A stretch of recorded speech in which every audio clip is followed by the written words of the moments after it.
Vou conversar agora sobre política, porque em Brasília o negócio está pegando fogo. Depois do julgamento do Tribunal Superior Eleitoral, já teve fato novo.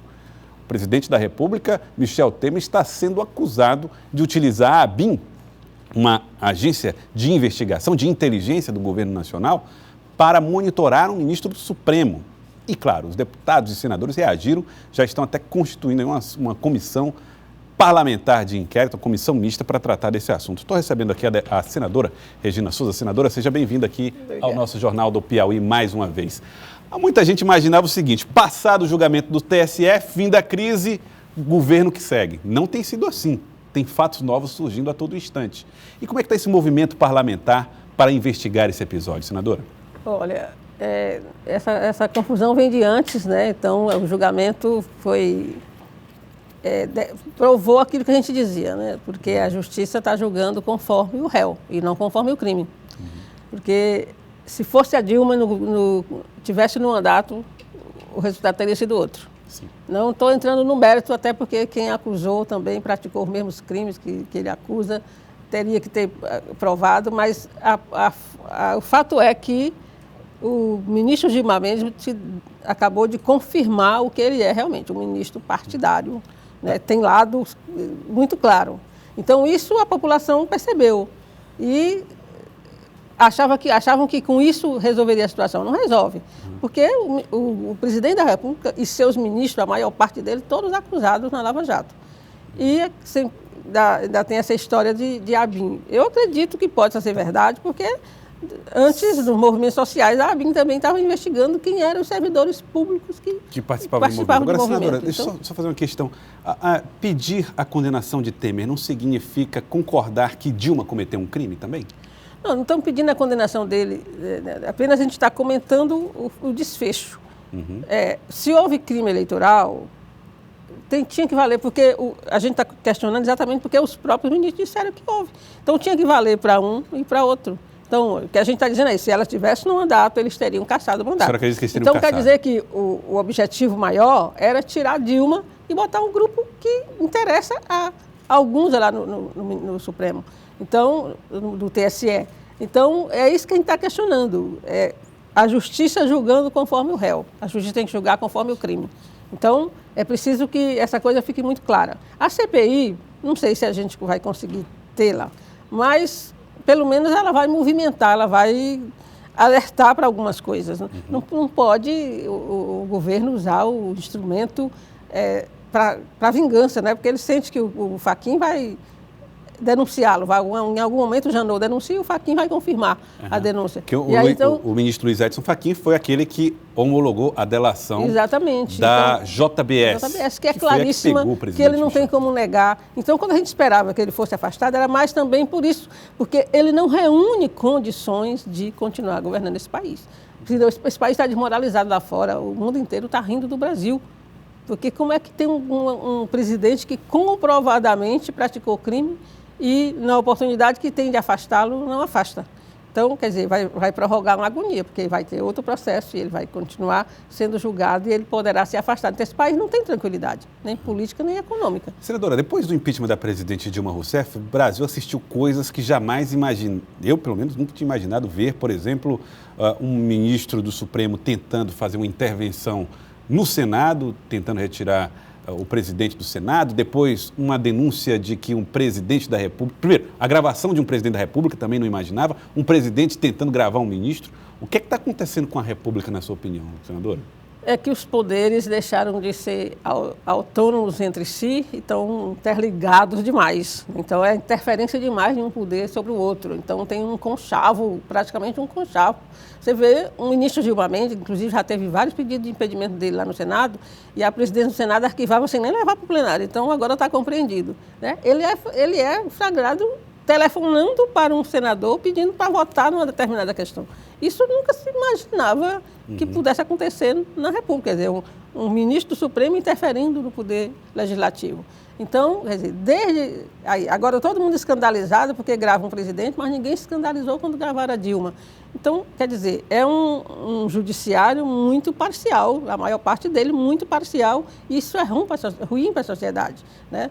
Então, dizer que não pode, quer dizer, o ministro Gilmar, ele praticamente induziu o voto, porque o relator estava começando a ler o voto, que demorou bastante, e ele já interferiu, entrou sem pedir licença, que é um jeitão dele mesmo, ele interferiu e disse que ele tinha que pensar na estabilidade do país.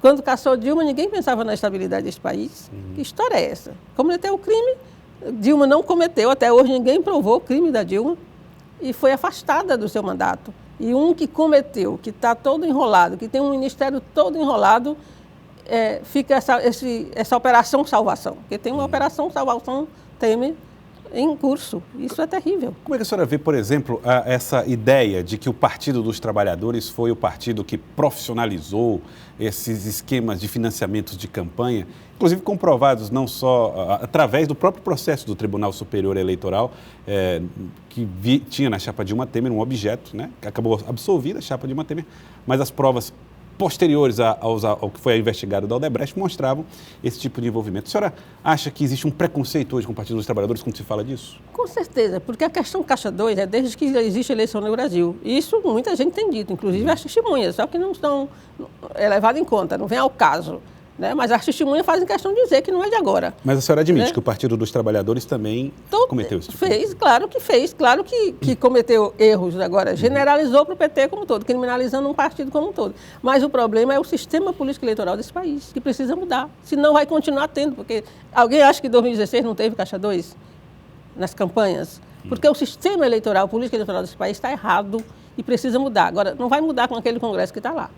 Só uma constituinte exclusiva, e não precisa ser 500, elege aí 100 pessoas para fazer a mudança que esse país precisa, que é a política eleitoral, que é a tributária. Aquele Congresso que está lá com aquela composição nunca vai fazer uma reforma tributária, porque ninguém vai fazer nada para se prejudicar, e ali só tem empresário, latifundiário. Como é que vai fazer uma reforma que o Brasil precisa? Não vai, da mesma forma que não vai fazer uma política eleitoral. O senador não quer reduzir mandato. Reforma política, a senhora não acredita que aconteça? Não acontece. A possibilidade de redução no valor das campanhas, ou financiamento somente... Mas isso já existe, resolveu? Já reduziram. O prefeito era para se eleger com 100 mil reais.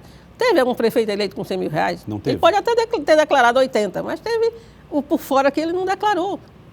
Os tribunais sabem que as prestações de contas são defasadas. Agora, não tem uma fiscalização eficiente. E nem querem mudar, porque se quisessem mudar, mudavam. Mas não querem. Querem permanecer como está, para eleger o mesmo que estão lá. O Partido dos Trabalhadores agora passou por eleições e mudanças no seu comando. E o governador Wellington Dias falou que a preocupação do Partido dos Trabalhadores precisa ser em sair das cordas. Ele usou essa expressão dizendo que o partido está acuado e precisa reagir, né? Precisa partir para o ataque. Como é que vai ser o ano de 2018 e a importância desse ano para a história do Partido dos Trabalhadores? Olha, eu acho que o PT começou a sair das cordas. Eu acho assim, que ninguém nega que cometeu erros, agora todos cometeram e só o PT está pagando. Por enquanto, pode olhar quem está preso lá. Que tesoureiro de outro partido está preso? Só o do PT. Então, quer dizer, continua o 2 pesos e 2 medidas. Mas a gente percebe que o PT está saindo das cordas à medida que as pessoas vão percebendo essas confusões. Por exemplo, o judiciário julgando conforme o crime, não conforme o réu, não conforme o crime. E o PT, as pesquisas estão mostrando. Né? A gente esteve lá no fundo do poço e agora a última pesquisa mostrou, de novo, o PT com 20% de preferência da população brasileira, que é o partido que se preocupa com os pobres, que é o partido da sua preferência, e quando os outros todos somados deu 12%. Então, significa que as pessoas estão percebendo que, apesar dos erros, que ele não perdoa, que eu acho que essa coisa veio à tona mais, é porque a população perdoa o erro em todo mundo, mas não perdoa no PT. Até pelo que o PT pregou a vida inteira. Né? Você acha que o pecado do pregador é um pouco difícil de perdoar? É mais difícil, claro. É que nem um padre pregando e depois cometendo crime. Né? Então, mas agora a população está percebendo que foi quem fez mais por esse país. A partir dessas reformas que estão lá, que se passarem, aí é que esse país...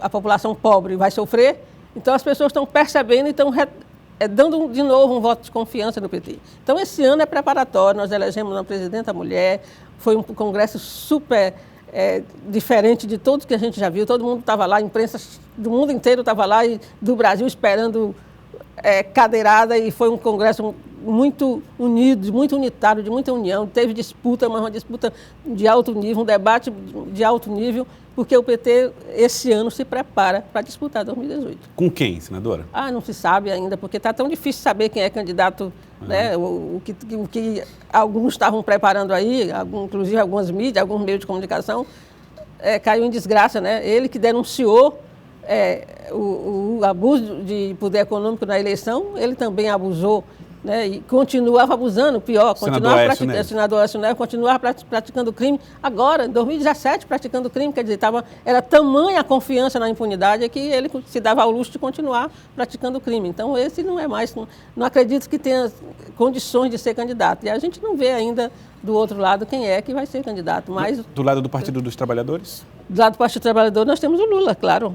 Eu acho que está aí provado. Até hoje, todo o esforço possível, ninguém provou nada contra o Lula. Foi feito um pedido do Ministério Público para que ele fosse condenado em primeira instância pela compra do triplex. Isso pode comprometer a candidatura e a credibilidade do presidente precisa Lula? provar que ele comprou esse triplex. Precisa provar. Esse triplex está no nome da OAS. A OAS desse triplex como garantia de dívida, como é que é do Lula? O Ministério Público está convencido disso. Está convencido, tem convicção, mas não tem prova. Ele mesmo, no pedido que ele faz ao Ministério, é ridículo, que ele diz, apesar de não ter prova, nós pedimos a condenação por indícios. Isso é ridículo no sistema judiciário brasileiro. Enquanto que os outros, eles têm prova e ninguém falou ainda nada. Né?